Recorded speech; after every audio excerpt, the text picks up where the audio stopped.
Welcome to the silent personalities while American soldiers bled on the battlefield. John Adams fought a different kind of war, one where muskets were useless, and the real weapons were paper, persuasion, and credit.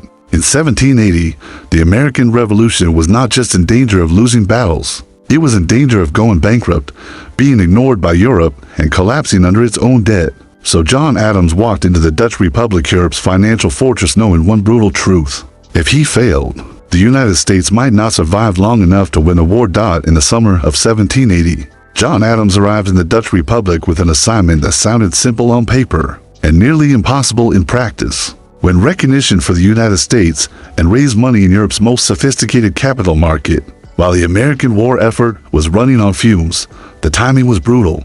The Dutch were a trading people with global interests, but their politics were tangled, power divided among provinces, city regions, and the States General, while British pressure was intense. In 1779, Congress had first tried sending Henry Lawrence to negotiate a treaty and a loan, but Lawrence was captured at sea by the British, carrying draft treaty material that Britain used as justification to escalate tensions. By late 1780, Britain and the Dutch Republic were at war, a conflict often called the Fourth Anglo-Dutch War, and the Dutch faced maritime disruption and internal political strain. Adams did not begin from a position of strength. When he reached the Netherlands in August 1780, he had no formal standing at The Hague, no guaranteed access to the decision makers, and little patience for the slow, consensus-bound Dutch system. What he did have was a sharp instinct that Dutch public opinion and provincial politics could be turned into leverage.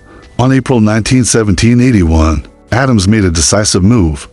He delivered a formal memorial to the States General, laying out the American case for independence, legitimacy, and mutual interest, arguing, in effect, that recognition and commerce with the United States were not sentimental gestures, but rational Dutch self-interest in a world where Britain tried to dominate trade.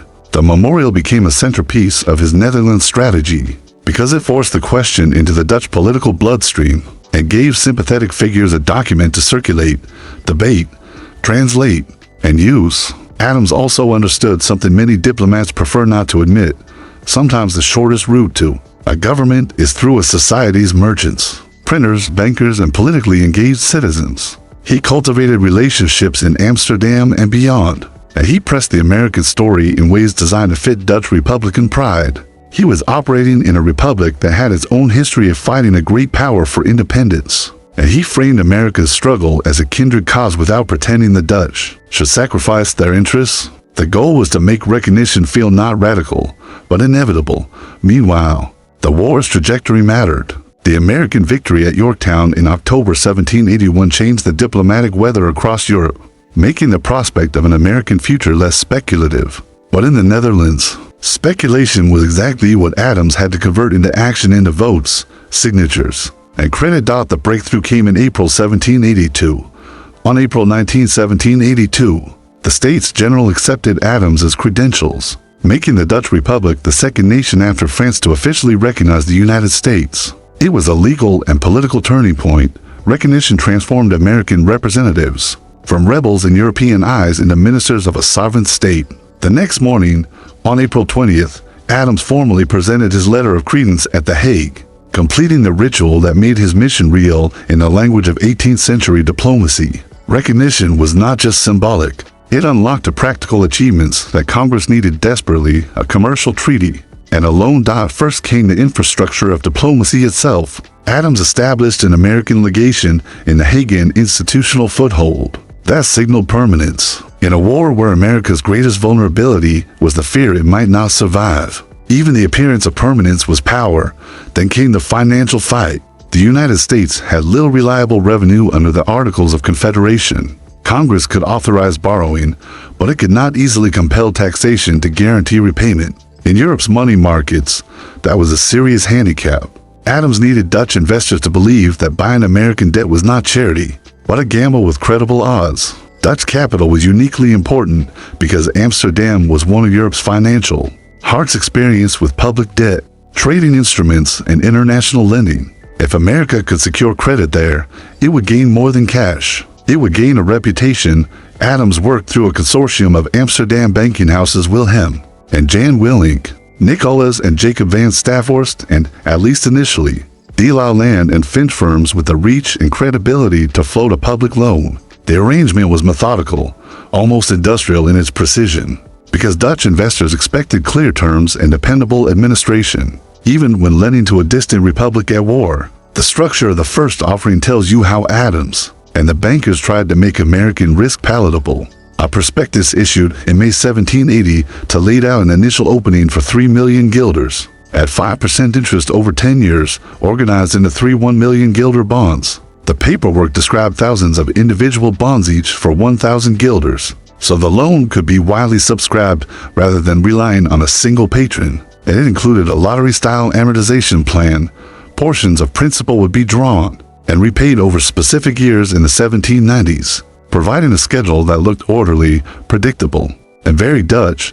That 3 million figure is important and also misleading if you stop there. The same prospectus notes that the bankers proposed opening the loan initially for 3 million, rather than the full 5 million guilders that had been contracted. In other words, the plan was bigger, but the launch was staged. Start with what the market would absorb, prove demand, and build momentum toward the larger total. Why stage it? Because confidence was the real currency. By opening a large, but not outrageous initial subscription, the bankers could test the appetite of Dutch investors, while keeping the loan's mechanics manageable. For Adams, even partial success would create a virtuous cycle. A subscribed loan would generate cash, but also headlines, credibility, and further willingness to lend.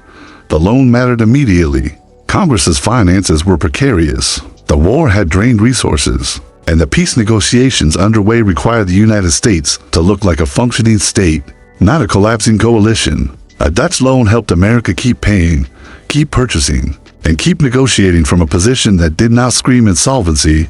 Just as important, it mattered long-term. The State Department's historical accounts note that Dutch lending became a crucial component of early American finance, with Adams securing a Dutch loan in 1782, and the young United States prioritizing Dutch creditors precisely because Amsterdam remained a likely source of future loans. That logic, protect the relationship that can fund your next crisis, became part of America's early financial survival strategy.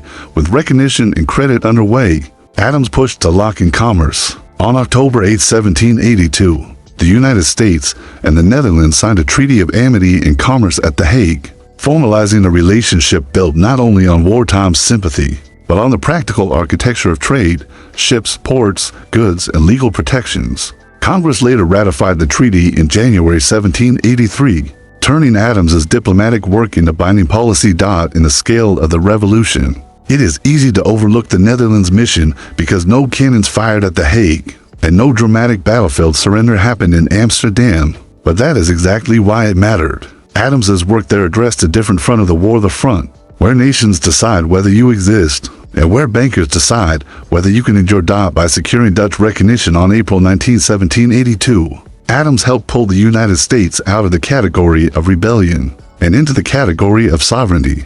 By helping open a major Dutch loan soon after, he pushed America into the bloodstream of international credit where reputations are priced, traded, and punished. And by concluding the Treaty of Amity and Commerce on October 8, 1782, he ensured that the relationship rested on enduring mutual interests, not just wartime sentiment. In the end, Adams's Netherlands mission was not simply a diplomatic episode. It was a lesson in state building. Independence required armies, but survival required recognition, treaties, and credit. In the Dutch Republic, John Adams helped secure all three. When it was over, the victory could not be measured in captured territory or surrendered armies. It was measured in something far more fragile and far more powerful, a signature of recognition, a treaty inked in a foreign capital, and a loan that proved the world was finally willing to bet on America's survival.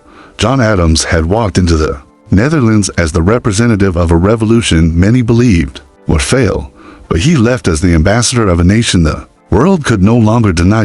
Because in Amsterdam's banks and The Hague's chambers, the United States did not just gain money. It gained legitimacy. And in the brutal arithmetic of war, legitimacy was the difference between a rebellion that would be crushed and a republic that would endure.